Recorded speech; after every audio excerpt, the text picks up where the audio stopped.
Nobody is coming to save you.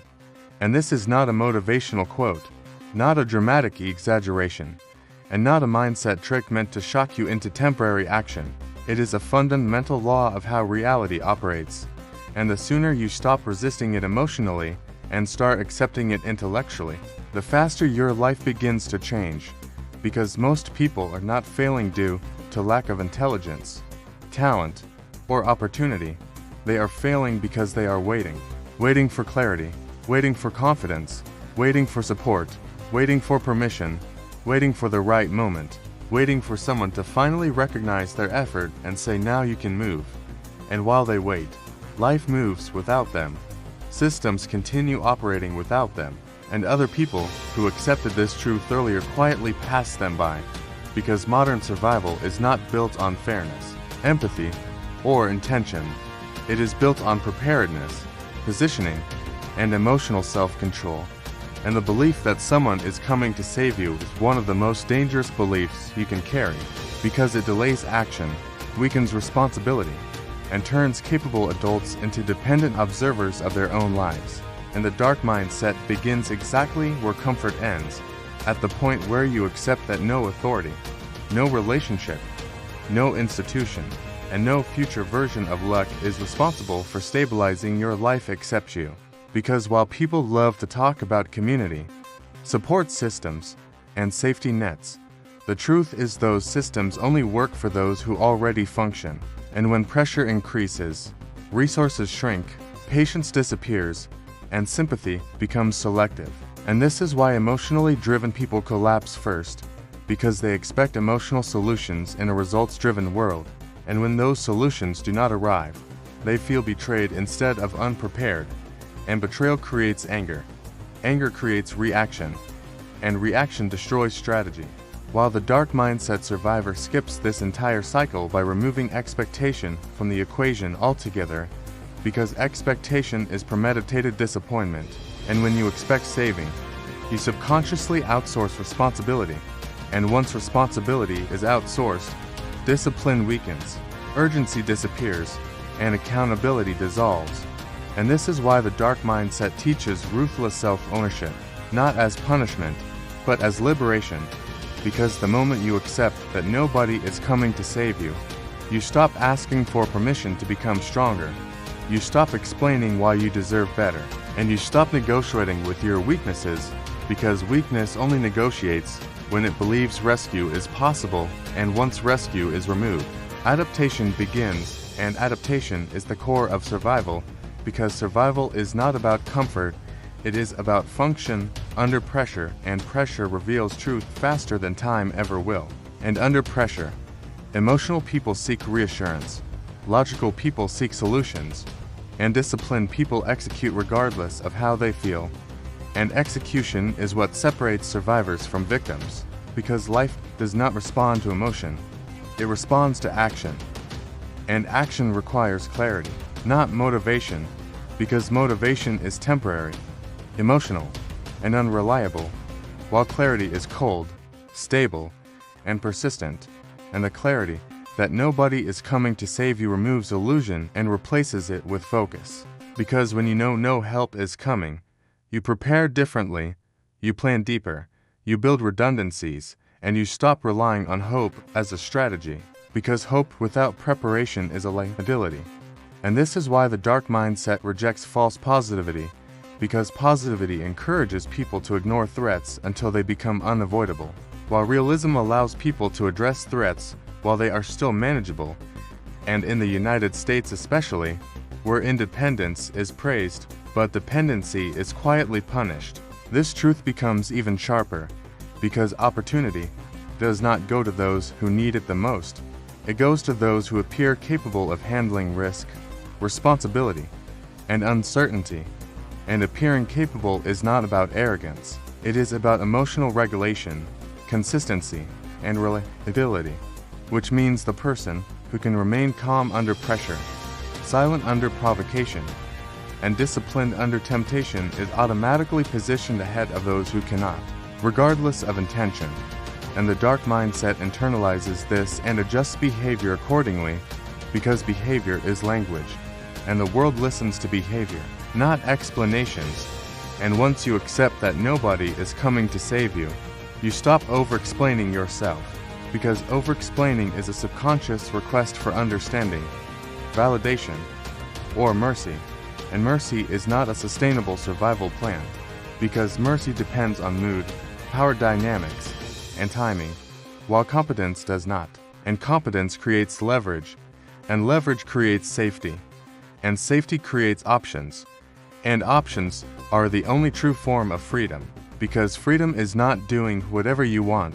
It is being able to walk away without collapse, and walking away requires resources, skills, and emotional independence, none of which are given to those who wait to be saved, because saving creates dependency, and dependency creates control. And the dark mindset refuses control by refusing dependency. And this is where many people misunderstand the message, because they think self-reliance means isolation, coldness, or rejection of human connection. But the truth is self-reliance is about removing desperation from relationships, because desperation poisons judgment, and judgment errors are costly, especially in environments where mistakes compound quickly.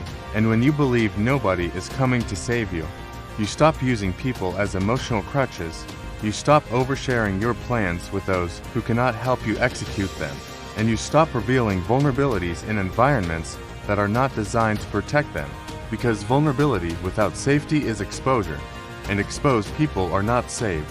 They are studied, used, or ignored, and the dark mindset understands that timing determines whether vulnerability heals or harms.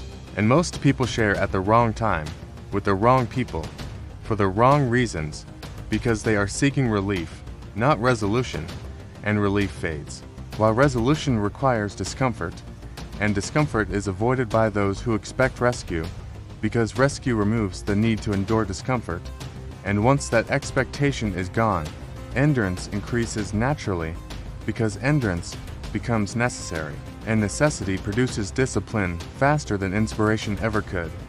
And this is why the most resilient people, not those who are supported the most, but those who were forced to rely on themselves early, because necessity trained them to think strategically, to regulate emotions, and to solve problems without emotional noise. And emotional noise is one of the greatest threats to survival, because it distorts perception, inflates threat, and delays response. And the dark mindset strips emotion out of decision-making, not by suppressing feeling, but by separating feeling from action, because you can feel fear without obeying it, you can feel anger without acting on it, and you can feel loneliness without collapsing under it. And once you master this separation, you become dangerous to manipulation, because manipulators rely on emotional triggers, and when triggers fail, control collapses. And this is another reason why nobody is coming to save you, because the world benefits from emotional predictability, and predictable people are easy to market to, easy to control, and easy to replace, while controlled people are difficult to influence and even harder to exploit. And exploitation is the default operating model of many systems, not because they are evil, but because efficiency demands it. And the dark mindset accepts this without moral panic, because moral panic wastes energy, and energy is survival currency. And instead of arguing about how things should be, the survivor adapts to how things are, because reality does not negotiate, it only responds. And once you remove saving from your mental framework, you stop blaming the past, because the past cannot help you. You stop resenting the system, because resentment does not improve position. And you stop comparing yourself to others, because comparison distorts strategy, and strategy requires clarity, and clarity requires presence, and presence requires discipline. And discipline grows strongest in environments where no one is watching, no one is encouraging, and no one is intervening. Because when no one is coming to save you, every action matters more, every mistake costs more, and every improvement compounds faster. And this intensity forces growth, because growth becomes survival, not self-improvement. And survival mindset eliminates luxury behaviors, luxury thinking, and luxury excuses, because excuses only exist when consequences are softened, And once you accept full consequence, excuses disappear, and responsibility sharpens. And sharp responsibility builds self-trust. Because self-trust is built by keeping promises to yourself, not by receiving reassurance from others. And self-trust is the foundation of all confidence, because confidence without self-trust collapses under failure, while self-trust survives loss, rejection, and uncertainty. And when you trust yourself, you no longer need saving, because you know you will act, adjust, and adapt regardless of outcome. And this internal certainty is rare, which is why it is powerful, because power is rarity, and the dark mindset is rare precisely because it is uncomfortable, because it requires you to give up comforting fantasies, including the fantasy that someone is watching, someone cares enough to intervene, or someone will step in before things get too hard. And letting go of that fantasy feels like loss at first, because hope feels good, but hope without agency is sedation.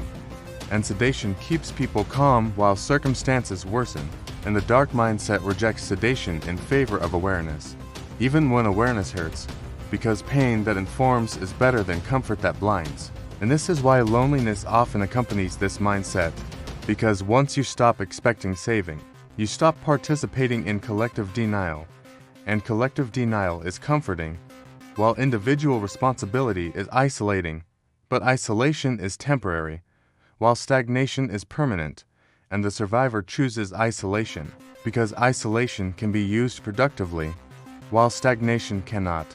And through isolation, you build competence quietly, you test limits privately, and you fail without witnesses, which allows learning without shame. And shame is another tool used to control dependent people, because shame discourages experimentation, and experimentation is required for growth. And once you no longer need saving, shame loses its grip, because shame only works when approval matters, and approval only matters when direction is outsourced. And the dark mindset reclaims direction internally, and with direction comes purpose, not purpose handed down by society, but purpose generated by necessity, because necessity clarifies priorities, and priorities simplify life, and simplicity increases efficiency, and efficiency increases survivability. And over time, this mindset changes how you view success, because success is no longer external recognition or comfort, it becomes stability under pressure, adaptability under uncertainty, and calm under chaos. And these qualities are invisible to most people, but they are undeniable when tested, and life will test them repeatedly without warning, and those who expected saving will panic, freeze, or blame, while those who prepared will act, adjust, and continue.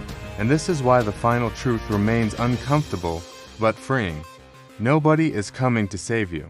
And once you accept that fully, you stop asking the world for permission to become strong. You stop waiting for understanding before taking action, and you stop negotiating with weakness. Because weakness only survives when rescue is possible, and when rescue is removed, strength becomes necessary, and necessity creates discipline, and discipline creates freedom. And freedom is the reward of those who saved themselves when no one else would. And when life hits again, and it will, you will not panic, you will not beg, and you will not wait, because you already know the truth. Survival belongs to those who move without permission, prepare without applause, and build without expecting rescue. And once you become that person, you do not need saving. You become your own system, your own backup, and your own stability in a world that offers none.